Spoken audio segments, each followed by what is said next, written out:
Good evening. The television and radio stations of the United States and their affiliated stations are proud to provide facilities. Nixon. In the election of 1860, Abraham Lincoln said the question was whether this nation could exist half slave or half free. In the election of 1960, and with the world around us, the question is whether the world will exist half slave or half free, whether it will move in the direction of freedom, in the direction of the road that we are taking, or whether it will move in the direction of slavery. I think it will depend in great measure upon what we do here in the United States, on the kind of society that we build, on the kind of strength that we maintain. We discussed tonight domestic issues, but I would not want that to be any implication to be given that this does not involve directly our struggle with Mr. Khrushchev for survival. Mr. Khrushchev is in New York, and he maintains the communist offensive throughout the world because of the productive power of the Soviet Union itself.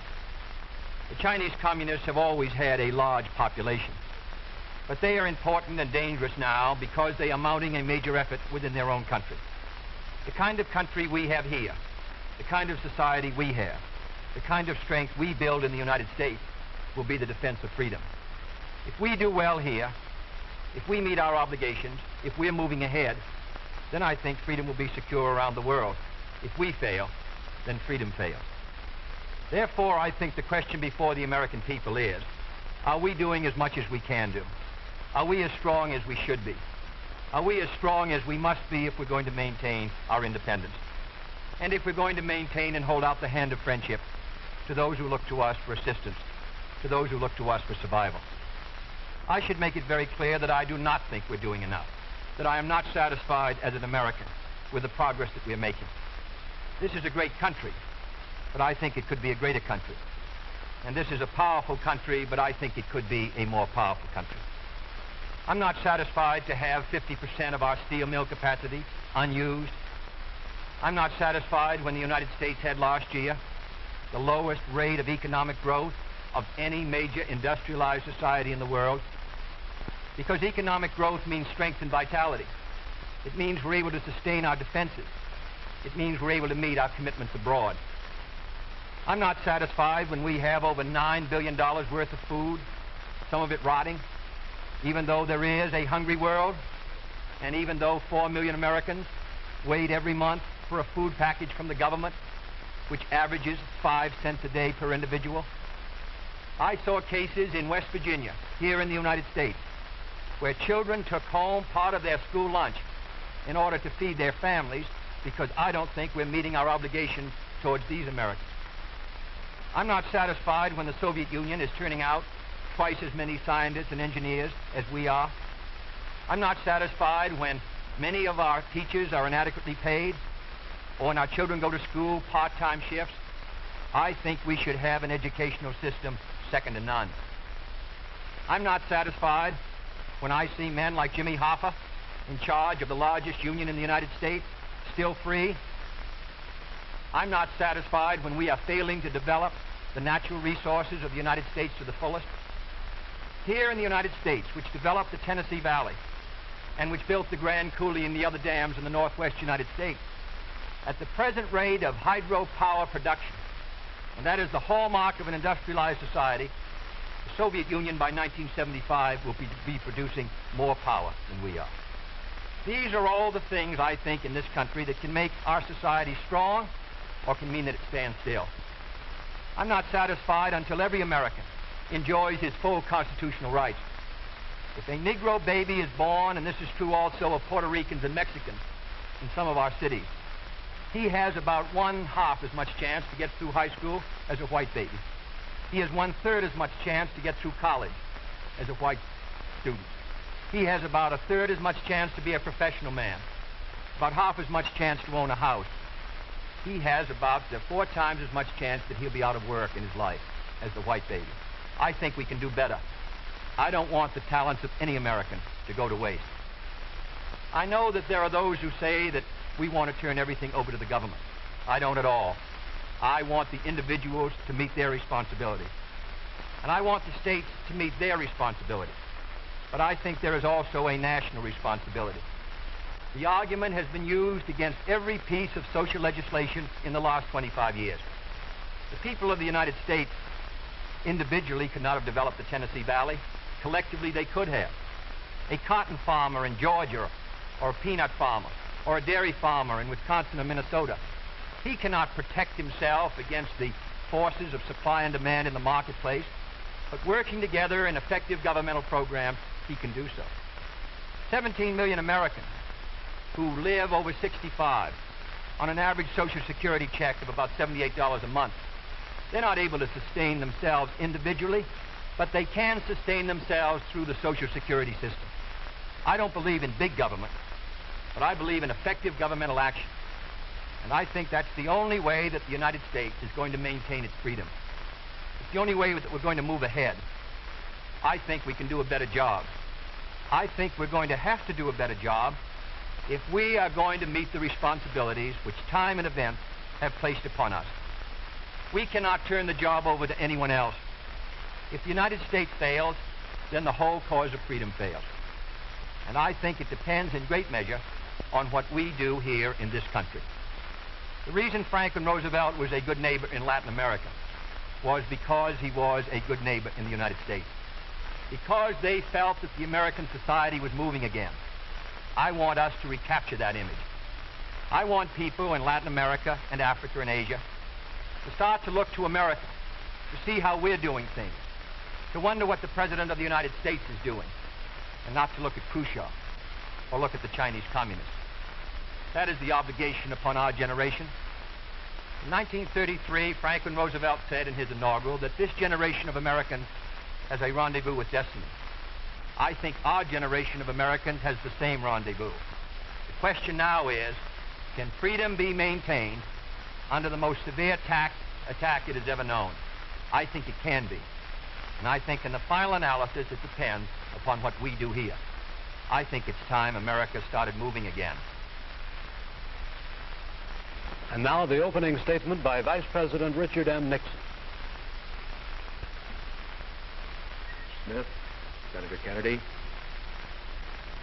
the things that Senator Kennedy has said, many of us can agree with.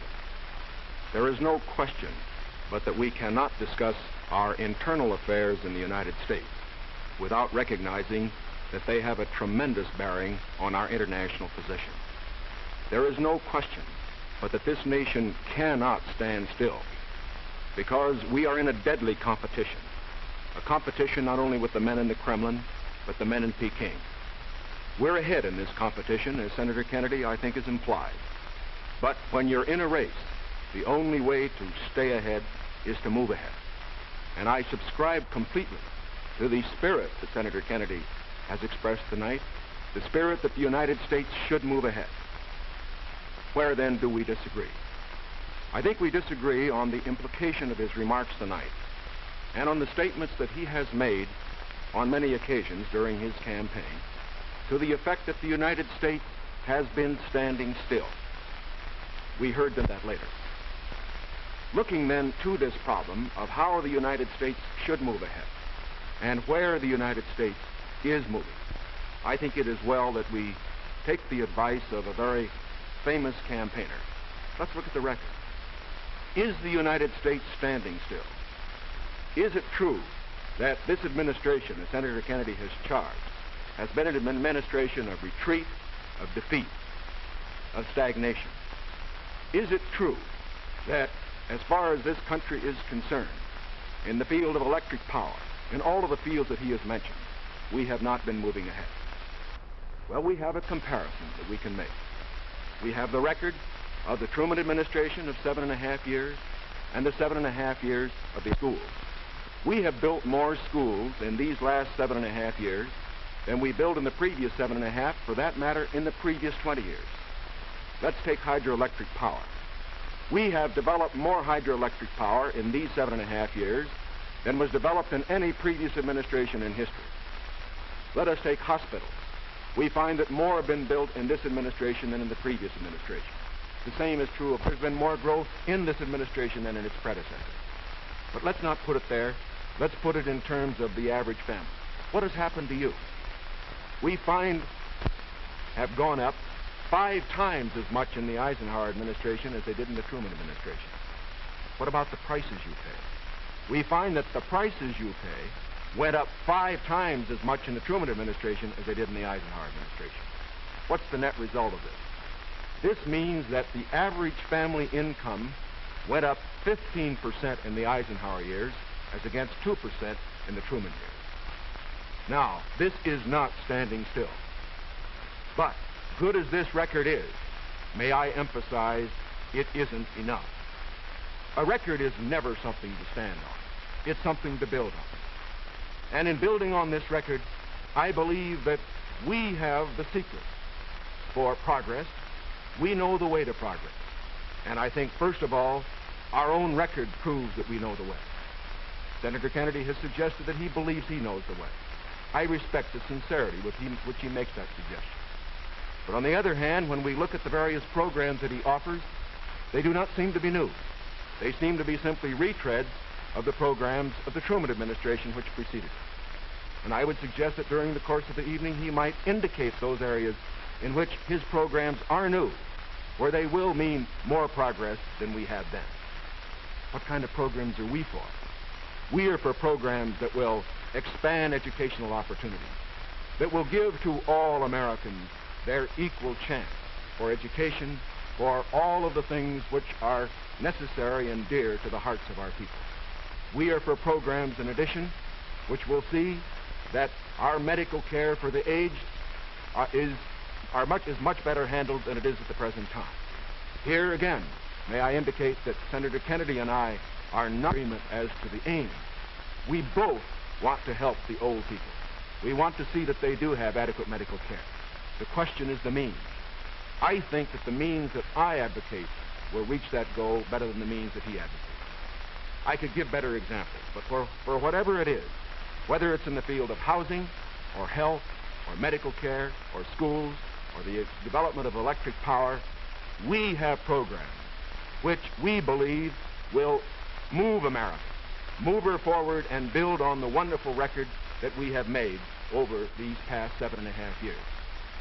Now, when we look at these programs, might I suggest that in evaluating them, we often have a tendency to say that the test of a program is how much you're spending. I will concede that in all the areas to which I have referred, Senator Kennedy would have the federal government spend more than I would have it spend. I costed out the cost of the Democratic platform. It runs a minimum of $13.2 billion a year more than we are presently spending, to a maximum of $18 billion a year more than we're presently spending. Now, the Republican platform will cost more, too. It will cost a minimum of $4 billion a year more, a maximum of $4.9 billion a year more than we're presently spending. Now, does this mean that his program is better than ours? Not at all. Because it isn't a question of how much the federal government spends. It isn't a question of which government does the most. It's a question of which administration does the right thing. And in our case, I do believe that our programs will stimulate the creative energies of 180 million free Americans. I believe the programs that Senator Kennedy advocates will have a tendency to stifle those creative energies. I believe, in other words, that his programs would lead to the stagnation of the motive power that we need in this country to get progress. The final point that I would like to make is this. Senator Kennedy has suggested in his speeches that we lack compassion for the poor, for the old, and for others that are unfortunate. Let us understand throughout this campaign that his motives and mine are sincere.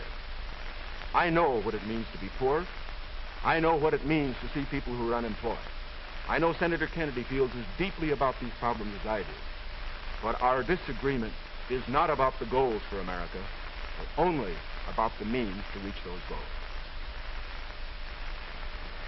Thank you, Mr. Nixon. That completes the opening statements, and now the candidates will answer questions or comment upon one another's answers to questions put by correspondents of the networks. The correspondents. I'm Sandra Van Oker, NBC News. I'm Charles Warren, Mutual News. I'm Stuart Novin, CBS News. Bob Fleming, ABC News. The first question to Senator Kennedy from Mr. Fleming. Senator, the Vice President in his campaign has said that you are naive and at times immature. He has raised the question of leadership. On this issue, why do you think people should vote for you rather than the Vice President? Well, the Vice President and I came to the Congress together in 1946. We both served in the Labor Committee. I've been there now for 14 years, the same period of time that he has, so that our experience in government is comparable. Secondly, I think the question is, what are the programs that we advocate? What is the party record that we lead? I come out of the Democratic Party, which in this century has produced Woodrow Wilson and Franklin Roosevelt and Harry Truman, and which supported and sustained these programs which I've discussed tonight. Mr. Nixon comes out of the Republican Party. He was nominated by it. And it is a fact that through most of these last 25 years, the Republican leadership has opposed federal aid for education, medical care for the aged, development of the Tennessee Valley, development of our natural resources. I think Mr. Nixon is an effective leader of his party. I hope he would grant me the same. The question before us is, which point of view and which party do we want to lead the United States?